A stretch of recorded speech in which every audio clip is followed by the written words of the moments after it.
Tadi tanda-tanda yang bisa kita lihat secara fisik ada 7. Yang pertama,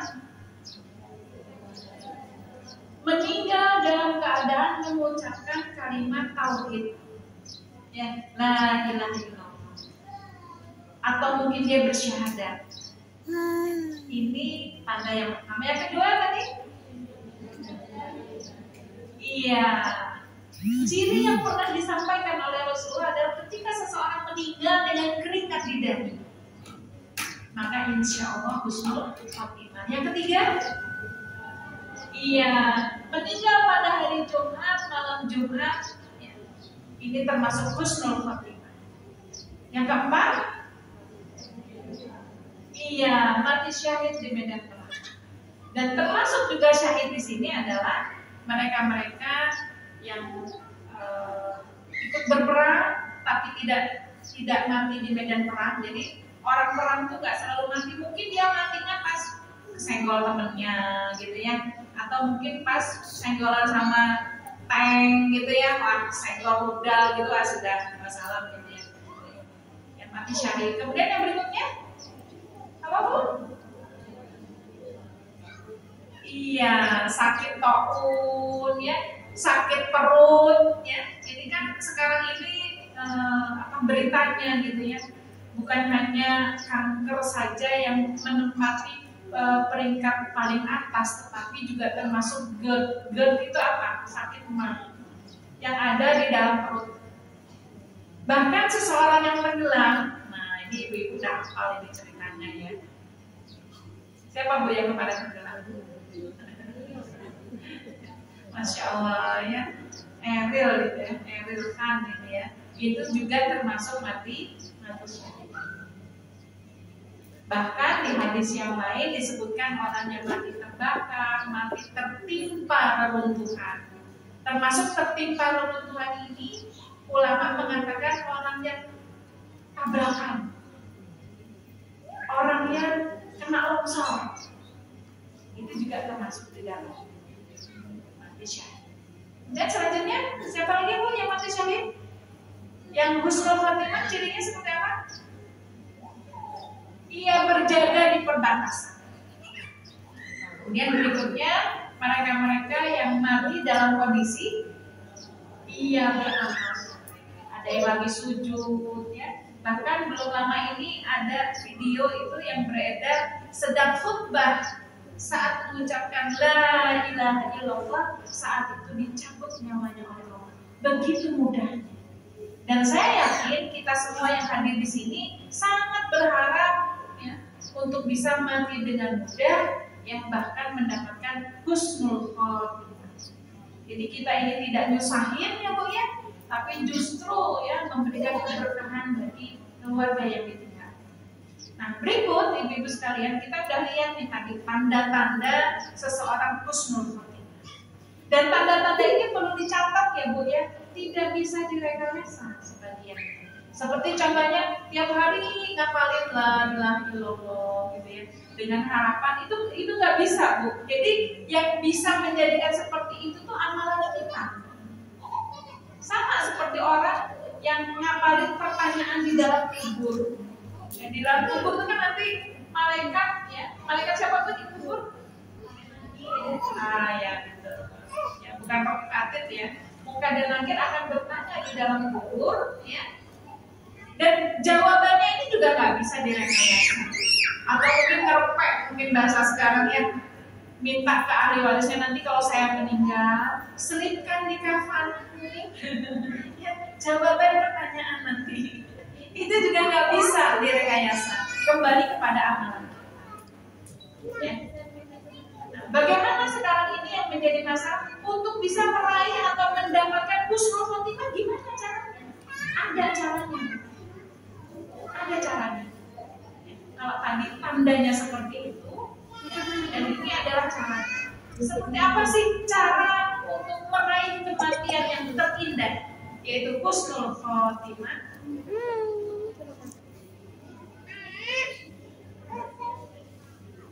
Ini bagannya, ya Bu, ya. Nah, kira-kira caranya seperti ini Bu. Caranya seperti ini Bu, untuk meraih husnul khotimah. Ya, supaya ibu-ibu nggak bingung, ya, saya akan jelaskan satu demi satu. Yang pertama, cara untuk bisa meraih husnul khotimah adalah dengan bertakwa kepada Allah Subhanahu wa Ta'ala. Pertanyaannya, apa sih itu takwa itu? Jadi cara pertama meraih husnul khotimah, kita harus bertakwa kepada Allah Subhanahu wa Ta'ala. Takwa itu apa, Bu? Takwa itu takut kepada Allah. Yang lain? Berserah diri kepada Allah. Dari sini apa takwa itu, Bu? Menjalankan perintahnya, menjauhi larangannya. Nah, betul semua Bu, 100. Gampangnya Bu, gampangnya untuk mendefinisikan takwa. Pernah satu ketika Umar bin Khattab bertanya kepada sahabat Ubay bin Ka'ab. Apa pertanyaannya? Wahai sahabatku, apa itu takwa? Umar bertanya kepada Ubay bin Ka'ab. Jawaban Ubay bin Ka'ab apa? Dia balik nanya lagi ke Umar. Wahai Umar, pernahkah engkau berjalan yang jalan itu penuh dengan rintangan? Ya, ada batu, ada jeglongan gitu ya. Pokoknya jalannya penuh rintangan. Pernahkah engkau berjalan di jalan yang seperti itu? Apa yang engkau lakukan? Kata Ubay bin Ka'ab bertanya kepada Umar. Lantas Umar menjawab, kalau aku berjalan di satu jalan yang penuh dengan rintangan, batu, jeglongan, macam-macamnya, maka aku akan berjalan dengan penuh kehati-hatian. Aku akan memilih-milih jalan mana yang bisa dilalui dan mana yang harus dihindari. Lantas apa jawaban Ubay bin Ka'ab? Itulah takwa. Bisa membayangkan ya ibu-ibu ya? Jadi takwa itu adalah bentuk bagaimana ya, kita menjalankan perintah Allah, menjauhi larangan Allah, dan bagaimana kita dengan penuh kehati-hatian kita memilih dan memilah mana yang harus dikerjakan, mana yang harus ditinggalkan, mana yang kita ini harus istiqomah di situ, dan mana yang kita harus hijrah dari situ. Itulah takwa. Takwa adalah bentuk kehati-hatian kita dalam setiap keputusan dalam melakukan apapun. Itu takwa. Jadi orang takwa itu Bu, kalau memutuskan misalkan lagi jalan-jalan nih, tiba-tiba lapar, memutuskan, aduh, saya belum makan. Dia akan berpikir, ya, bukan hanya yang dipikir perutnya yang lapar, tapi dia akan berpikir, di mana ya ada makanan yang halal. Nah, itu namanya takwa. Jadi nggak asal, wah itu ada depot itu, wah udah masuk ke dalam. Tulisannya kok warung Jawa. Nah, jangan salah kok, warung Jawa itu tidak semuanya halal. Dari mana kita dapat jaminan halal? Banyak tuh orang sini yang orang Jawa yang menikah dengan orang sini. Banyak. Makanya dia tidak mau menamakan warungnya warung halal atau warung muslim. Dia cukup taruh warung Jawa. Jangan pakai Jawa. Nah, ya, jadi bedanya seperti itu. Bentuk kehati-hatian kita memastikan diri Allah menjumpai kita dalam kondisi kita taat kepada Allah. Kita tidak ingin dilihat oleh Allah dalam kondisi maksiat kepada Allah. Itulah takwa. Ya.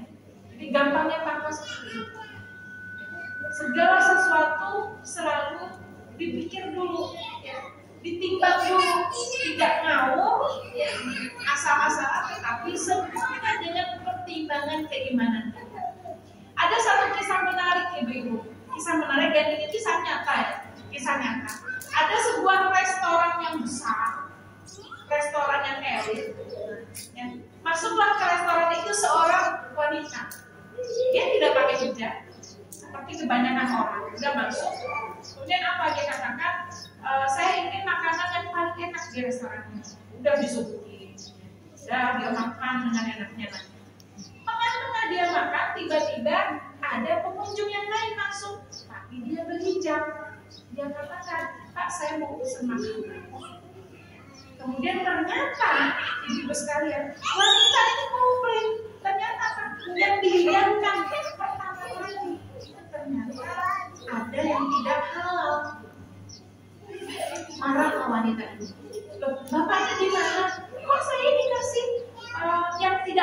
tidak halal, kok saya dikasih daging yang haram? Lantas bapak petugas restoran itu mengatakan, wahai ibu, bagaimana saya tahu kalau ibu ini muslim? Sementara beda dengan tamu yang barusan, dia mengenakan hijab, makanya saya tidak berani memberikan makanan yang halal. Langsung wanita ini tersentak. Iya ya, saya muslim, tapi identitas keislaman saya tidak ada. Jangan salahkan orang ketika kita dilecehkan di jalan, ketika kita dipermainkan oleh orang, karena nggak ada identitas. Makanya di dalam surat An-Nur, ya, surat Al-Ahzab itu disebutkan, kenapa wanita-wanita mukmin itu berhijab? Untuk supaya apa? Supaya dijaga sama Allah dan supaya kita ini tidak direndahkan atau dilecehkan. Ya ibu-ibu kalau ke pasar paling-paling digodanya dengan apa bu? Bu haji gitu. Kayaknya gitu ya. Kalau belum haji ya diaminin, kalau udah haji ya alhamdulillah gitu. Paling digoda-godanya seputar-seputar itu, nggak sampai yang lain-lain. Nah ini ya. Jadi takwa adalah bentuk kehati-hatian kita, memastikan diri kita dalam ketaatan kepada Allah Subhanahu wa taala. Kemudian cara meraih husnul khotimah yang kedua, Bu, Ibu. Ini yang keberapa Bu? Kedua.